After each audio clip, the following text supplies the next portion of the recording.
Good evening, welcome to a brand new week. It has just gone 7 p.m. on Monday, the 8th of March, 2021. Schools are back, and this is another edition of MesmePolitics.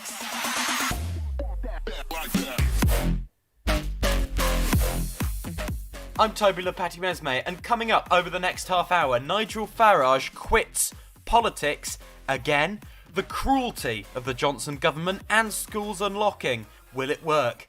Plus, in a minute, we'll talk about Meghan and Harry and, can we take down the British monarchy? Let's hope we can.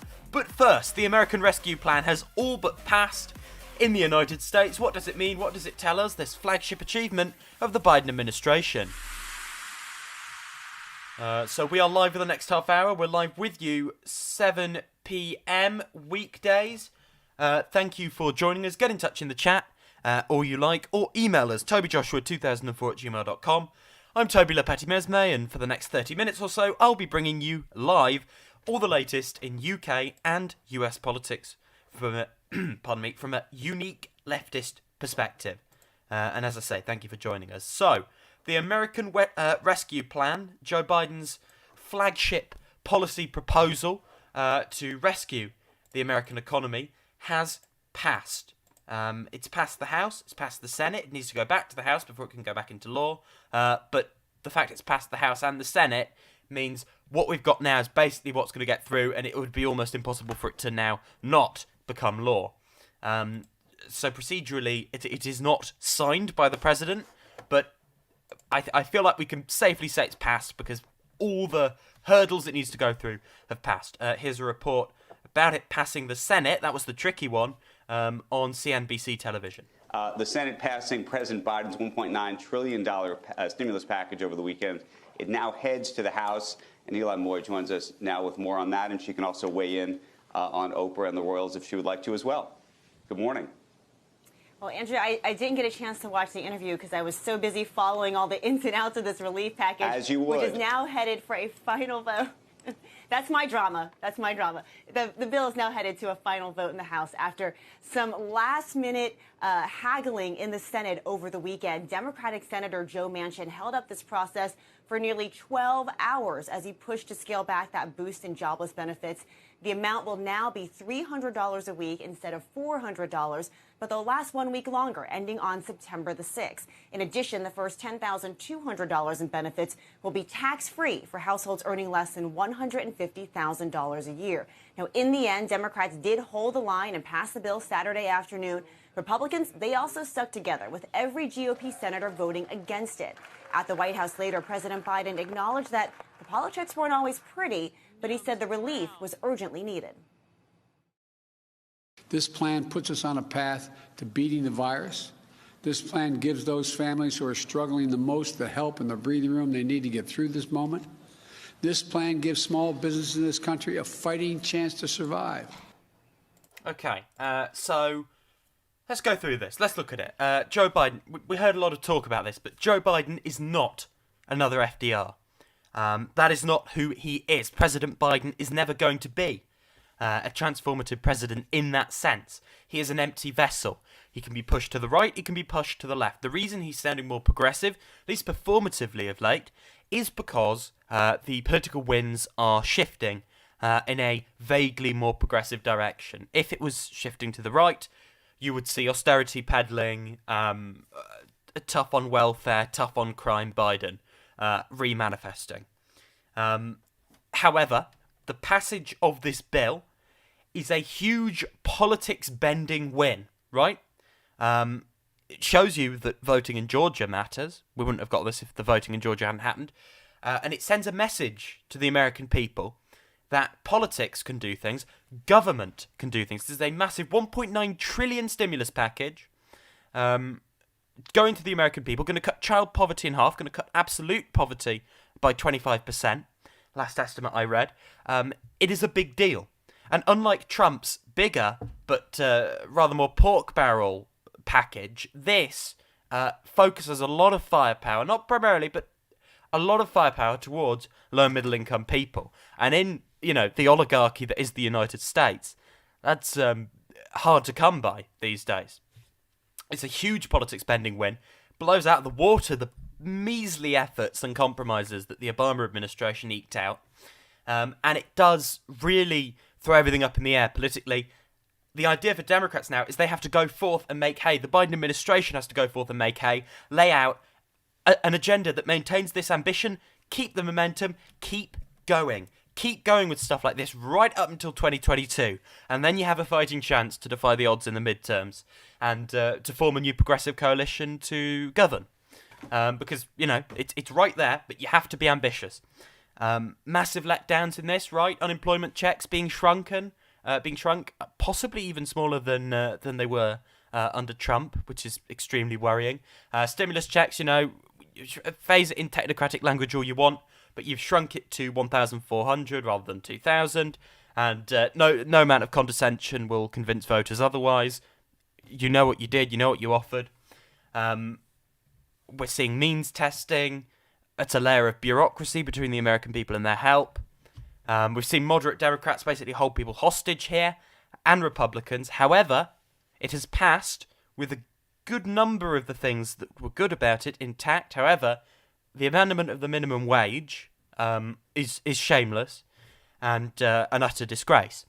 However, this is still huge. It proves government can do things. The federal government can affect your life on the ground. The first interaction that voters are going to have with the Biden administration on the ground is that it is sending them help. That's potent.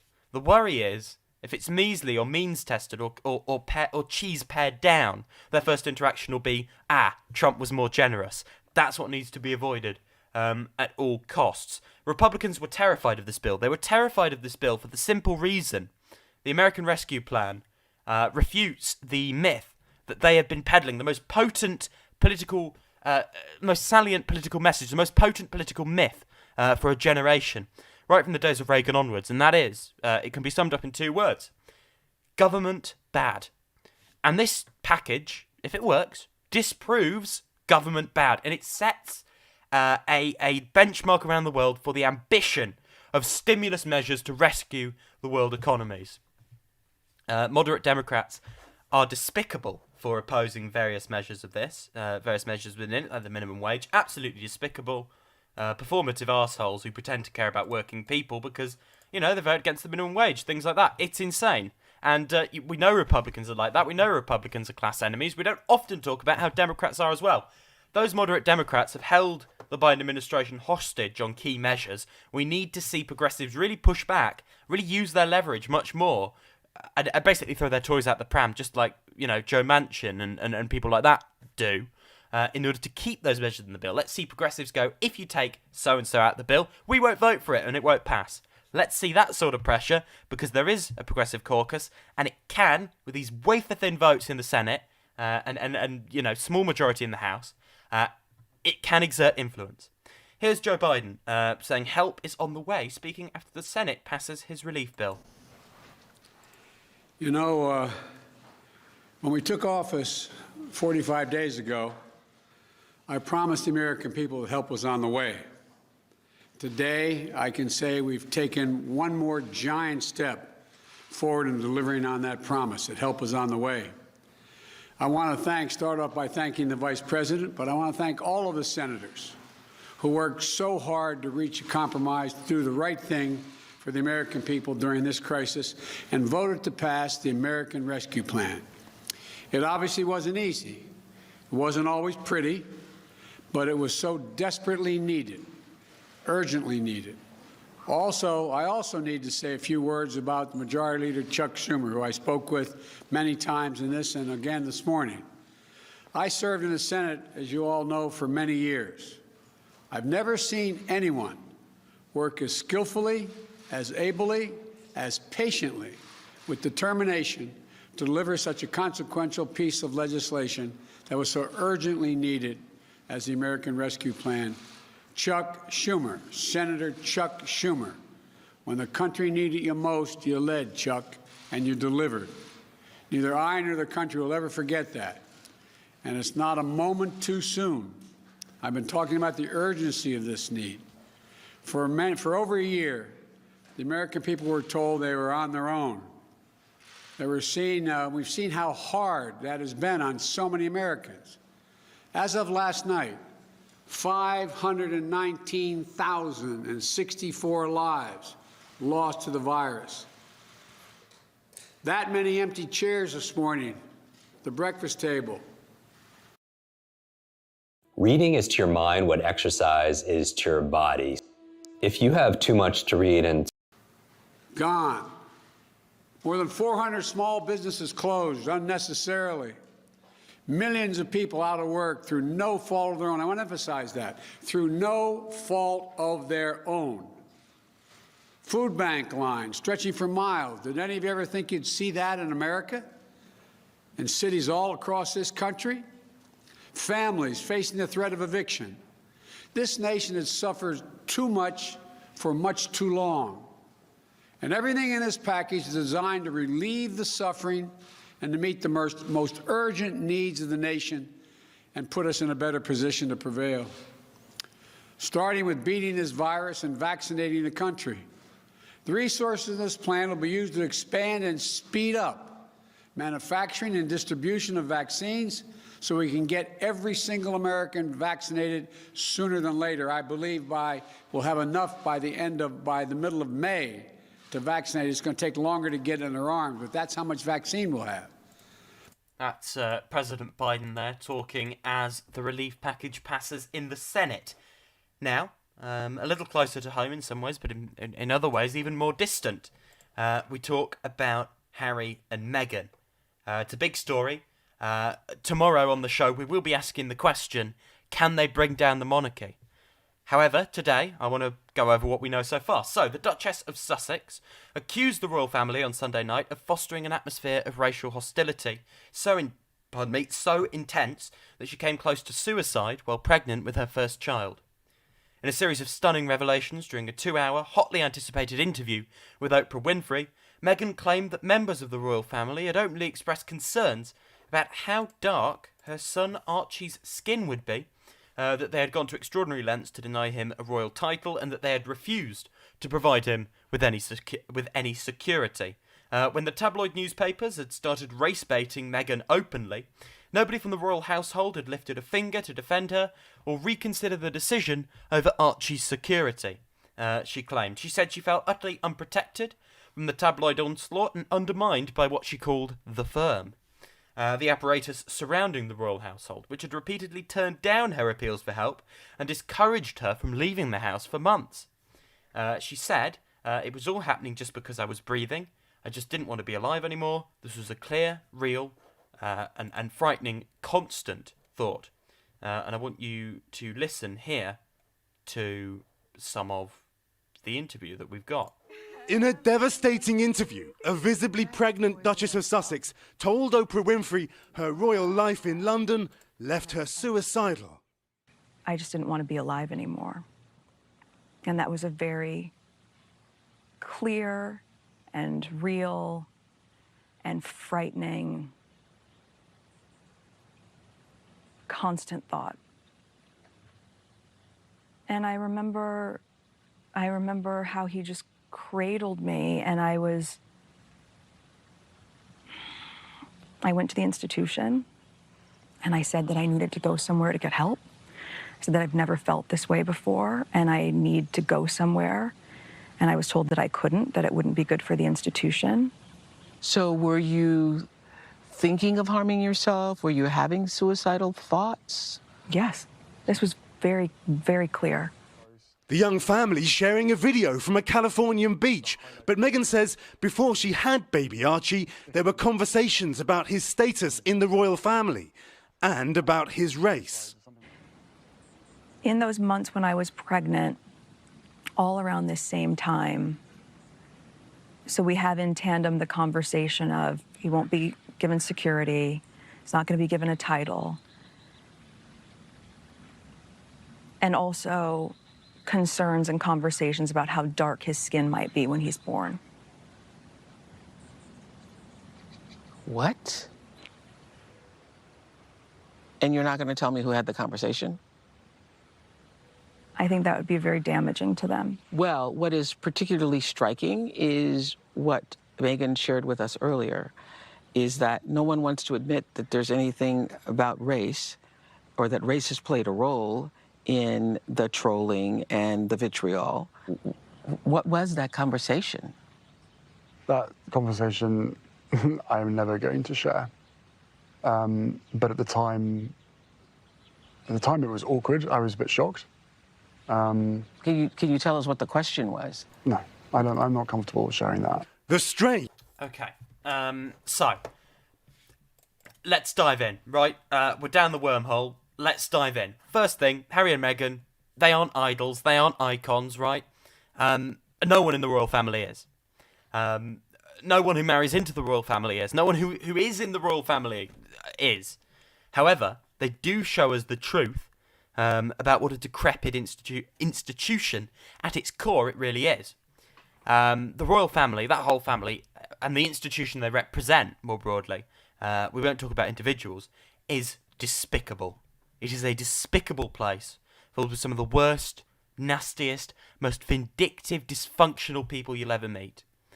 That institution, if we ever want to be a functioning, normal 21st century liberal democracy, needs to go. It is built on the untold horrors and plunder of wealth around the world. The jewels and brooches they wear represent imperialism and slavery. And they hold disproportionate political influence over a system that is supposedly a democracy. If we were a 21st century country, we would have got rid of the monarchy long, long ago. Meghan Markle presented a huge chance for the royal family to modernise themselves. It's not too hard, right? She's an American actress. She was mixed race. What's wrong with that, right? In a normal, anywhere in this country, a normal family, someone could marry a mixed race individual or an American woman, and almost in most cases there wouldn't be a vitriolic reaction of horror, right? In some families there would be, far too many. However, the country has moved on from that positioning where it would have been vitriolic horror maybe 20 years ago, 30 years ago. Maybe there'd be the odd relative that made dodgy comments, but it would be a lot less acceptable to be that overtly, blatantly racist. In this place, the fact she's mixed race, the fact that is enough, right? The thought of a black princess in the royal family, huge chance, right, to modernise the institution and to sustain themselves for a generation more, gone. Completely entrenched my republicanism, this, because it shows they have no willingness to change. They will never change. I mean, we always knew that, but it just really shows it. You have Prince Andrew, someone with allegations surrounding him that, range from things like paedophilia to child abuse, right? Those would be the charges, and they are alleged. However, he has been shielded by the firm from facing the proper procedures that he should face. This is the same family that treated Diana, basically sent Diana to her death. Not through conspiracy, I'm just talking through the shunning followed by the hounding in the press and the briefing. This is in many ways, a nasty, racist country.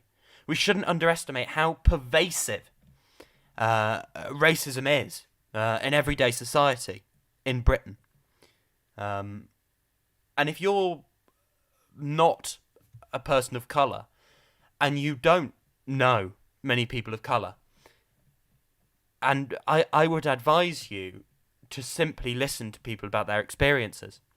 I'm not telling you can't have an opinion. Of course you can. Everyone can have an opinion on anything. However, don't jump to conclusions and be dismissive if you are an individual, such as myself, who would never have suffered from racism anyway.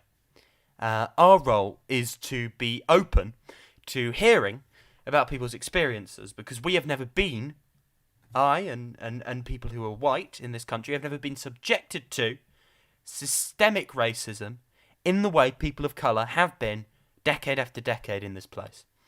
Meghan Markle, from day one, faced racism and double standards, comparisons with Kate Middleton. It was very racialised. It's very much about the fact, dark eyes, darker skin tone, right? You can look at the buzzwords that we used to describe her. It was racism. The press went for her, in the same way they went for Diana. I wish Harry and Meghan the best of luck, because whatever their flaws, whatever the questionable records of either of them, they represented the best hope of the royal family modernising itself, and also they've taken a principled stand against the hideousness of the royal family.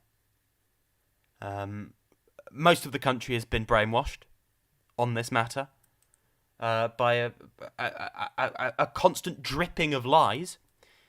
However, that doesn't change the fact that they're right, the firm is wrong, and I hope they bring us marginally closer to bringing the whole thing down.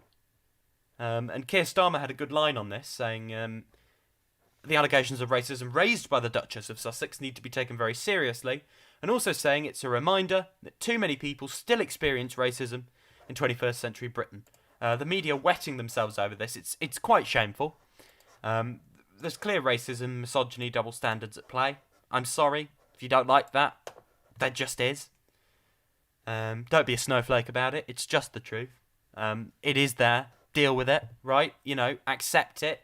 Don't cry that someone dared insinuate your sort of dear country might have racism in it. Oh my God, Britain might have racists in it. The people sort of, Piers Morgan and the like up in arms. It's just a bit sad. And from that, we go on to, more racist. Nigel Farage is done with electoral politics. This has taken away the better part of my adult life. Actually, the bit that you see as a journalist, is me sitting in a green room or me being on a stage. Now, what you don't see is actually what it's like to run a political party. Boris Johnson's never done that. Keir Starmer's never done that. When you are an insurgent, anti-establishment group, the people at the top have to raise the money, organize the discipline, do the whole thing. And I'm done. I'm done. So I'm sorry to those who were disappointed. As I say, I'm not going to go away from fighting the big battles of the day, but I think I can do that through media and social media just as effectively. Do you remember that row that hit the headlines the other week, the parish council meeting? You have no authority here. Where they were all shouting at each other.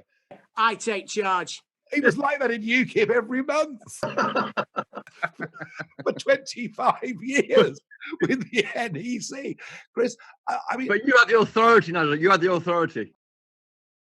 Okay, that's Nigel Farage there. He's gone. I think, and I'll be writing a piece about this on Medium tomorrow, at Toby Joshua UK on Medium. At Toby Joshua Politics even. Don't want to get that wrong. Get me on Medium. You can read my piece tomorrow. Nigel Farage shaped politics in this country for a decade or more. Brexit, the Boris Johnson government, and the ideological project at the top of the Tory party. All things that would not have happened without Nigel Farage. You can hate him, you can love him. That's just the truth. It's Nigel Farage's country. We're all living in it. I hate it as much as you do.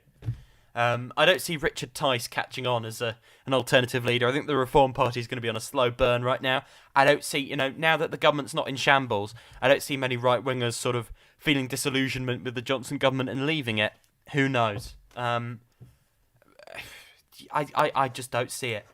Meanwhile, schools are returning. The reopening of schools will have an impact on infection rates that could affect the roadmap for lifting restrictions, Boris Johnson has warned. Asked about this, gave quite a frank, quite an honest answer, surprisingly honest answer, on the fact, when schools reopen, things could go to shit. On your question about, the budget of risk involved in opening up schools, which I actually referred to earlier on, we do accept, I think, Jenny, that of course there will be a risk of increased transmission. That's inevitable if you open up schools for millions of kids across the country. That is going to happen. But we think that we can do it now in the way that we are because we have the proportion of the population vaccinated that I described, the groups 1 to 4, now having had the immunity bedded in after at least 3 weeks, and we think it is prudent to be able to do so. But as I said to earlier on, we will continue to be driven by data and not dates. And as we approach the next steps, April the 12th, May the 17th, June the 21st, we will continue to assess where we've got to. The data on the vaccinations and the impact that they're having is very encouraging, but we have to remain very, very cautious. That's Boris Johnson there. This may all go to shit. However, I think it's much less likely to go to shit than it was before. We have testing, we have more people vaccinated. We're slowly breaking the chain between deaths and hospitalizations and infections. It may, but it may be fine. It's obviously going to cause infections to go up. Meanwhile, the 1% pay rise is a slap in the face to the nursing profession, to doctors, to NHS staff. It is a disgrace. I can't think of any other terms to use it. It's, it feels reminiscent. It's unimaginable injustice. 15% pay rise is what we need to keep up with inflation, to give these people a real terms pay rise. This is 2020. We were saying the other week, 2021 Boris Johnson's good at politics. 2019 Boris Johnson was good at politics. 2020 Boris Johnson was god-awful at it. 2020 Johnson seems to be back with this, because this is clearly going to resonate with the public. It's clearly going to get him and his party and his government in hot water. Here's Helen Whately, Health Minister, defending the indefensible, advocating a race to the bottom. Well, it's all a bit shit for us. Let's not help nurses. And I've been speaking to staff at the frontline health and social care throughout this whole pandemic, and I can say I and we, the government, are grateful to them for what they have done and are still doing from the bottom of our hearts. But while so much of the public sector is having a pay freeze, NHS staff will get a pay rise. In these difficult times, the government has submitted its evidence to the pay review bodies, and as I said in my opening statement, those pay review bodies will report back to us. The pay review bodies will look at a wide range of evidence, including, for instance, evidence from the trade unions, the situation of inflation, and also the wider situation with the economy and pay levels, and they will report back, and we will, of course, look at their recommendations very carefully. And I've been speaking... Oh, fuck off. I think I speak for most of the country when I say that. Just fuck off. You can't defend that. There's no way on God's earth you can defend that. Also, in other news, Boris Johnson setting up a TV studio for state-of-the-art daily briefings from the government once the pandemic subsides. People have a big problem with this. I don't think I do. I think it's 21st century engagement, government engaging with the population, using mediums of the 21st century, using new technology, things like that. How they do it is obviously going to be iffy because it's the Johnson government, but I don't have much of a personal issue with that. I do have a problem with the redecoration, the careless public personal spending we're seeing, which is just ludicrous. Also, the pork barrel politics of wealthy areas that happen to be in the north being given loads of money, and more deprived areas that happen to be in cities in the north not getting money. It's the perfect example of, you're working class because you have an accent and are in the north. It doesn't matter if you're an asset holder. It doesn't matter if you're a restaurant owner. It doesn't matter if you're a landlord. That is the hypocrisy of the people who treat the Red Wall dwellers, older socially conservative Red Wall dwellers, as sort of a beacon of what the real gritty working class is like. It's just not true. It's just not representative of the realities of class. It's an economic relation. It's not a social status.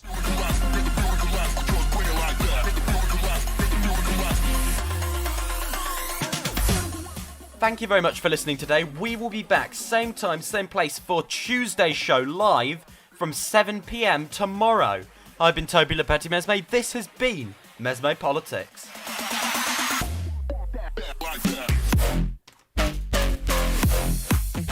Between then and now, get in touch with me, tobyjoshua2004@gmail.com, or on... that's email. Get in touch with me there. You are up to date with all the latest in UK and US politics from a unique leftist perspective. Thought there was another media communication, but there really isn't. Use the chat now, but that'll be gone in a minute. So email. And tomorrow, will Harry and Meghan bring down the monarchy? Here's hoping.